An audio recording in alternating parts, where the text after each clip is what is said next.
দুবাইয়ে বাংলাদেশ কনসুলেট ভবনে consul general BM Jamal হোসেনের সভাপতিত্বে গেল বুধবার আমিরাতে অবৈধ বসবাসকারীদের শাস্তির মুখে পড়া শ্রমিকদের বিনা জেল জরিমানায় অবস্থান বৈধকরণ এবং দেশে ফিরে যাওয়ার জন্য ঘোষিত সাধারণ ক্ষমা বিষয়ে প্রেস ব্রিফিং অনুষ্ঠিত হয়। সেখানে এই বিষয়ে করণীয় নানা দিক নির্দেশনা তুলে ধরেন তিনি।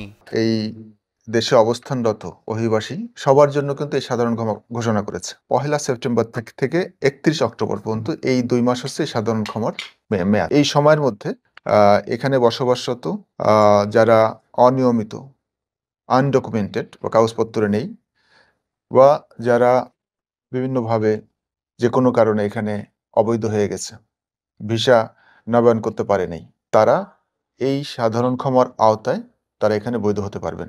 এ সুবিধা পেতে দুবাইয়ের ভিসাধারীদের আল আবির ইমিগ্রেশনে এবং অন্য অঞ্চলের ভিসাধারীদের সংশ্লিষ্ট প্রদেশের অভিবাসন কেন্দ্রে যেতে হবে বলে জানান কনসাল জেনারেল। দুবাইয়ের ভিসাধারী যারা তারা যাবেন হচ্ছে আল আবির ইমিগ্রেশন সেন্টারে। দেশে যাওয়ার জন্য এক্সিট পারমিট পেতে মূল পাসপোর্ট এবং দূতাবাস বা কনসুলেট থেকে ট্রাভেল পারমিট লাগবে।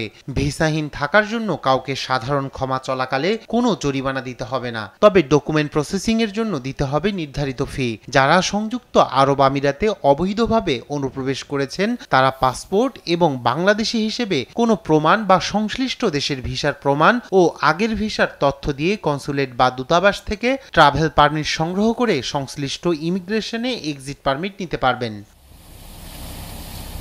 ভিসা নিয়মিত করা ও দেশে যাওয়ার প্রেক্ষিতে এক্সিট পারমিটের জন্য দিতে হবে নির্ধারিত ফি। এক্সিট পারমিট পাওয়ার 14 দিন পর তার মেয়াদ থাকবে। কিন্তু এখানে যারা আছে they are very much flexible regarding those people. এখানের লোকের ভিসা পেতে একদম কেউ যেটা মানে জব অফার পেয়ে যায় সঙ্গে সঙ্গে সেই এমপ্লয়মেন্ট ভিসা পেয়ে যাবে, বা ওই যেটা স্যার বললেন জব সিকার মানে ভিসা দিয়ে দিল, তাকে ভিসা দিয়ে দিল, ওইটা কন্টিনিউয়েশন।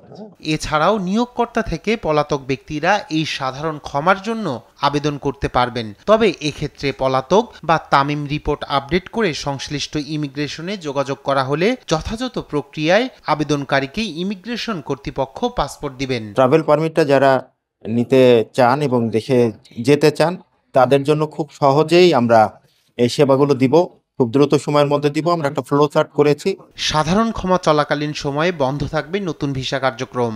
আমাদের যে আরব আমিরাতের সরকার যে সাধারণ ক্ষমাটা করলো, ঘোষণাটা করলো, আসলে এটা তো উপকৃত হয়েছে যে ফাইনটা ছিল এটা যারা অবৈধ আছে এদের ফাইনটা মাফ হবে, এবং যারা অবৈধ আছে তারা যে 2 মাসের সুযোগ সময়তে এরা ভালো একটা জায়গায় অবস্থান করতে পারবে, ভিসা লাগাইতে পারবে বা আপনাদের চেঞ্জটা করতে পারবে, যে তারা যেন এই 2 মাসের মধ্যে ভিসা লাগায় নেয়। এই একটা সুযোগ করে দিয়েছে সরকার, প্রধান ধন্যবাদ জানাই। অবৈধভাবে বসবাসকারী বাংলাদেশি যাদের ভিসার মেয়াদ ইতিমধ্যে শেষ হয়েছে তারা সাধারণ ক্ষমার সুযোগ পাবেন। যারা ভিজিট ভিসায় এসেছেন তারাও বৈধ হওয়ার সুযোগ পাবেন সাধারণ ক্ষমা চলাকালীন সময়ে। নিউজ ডেস্ক, দেশ টিভি।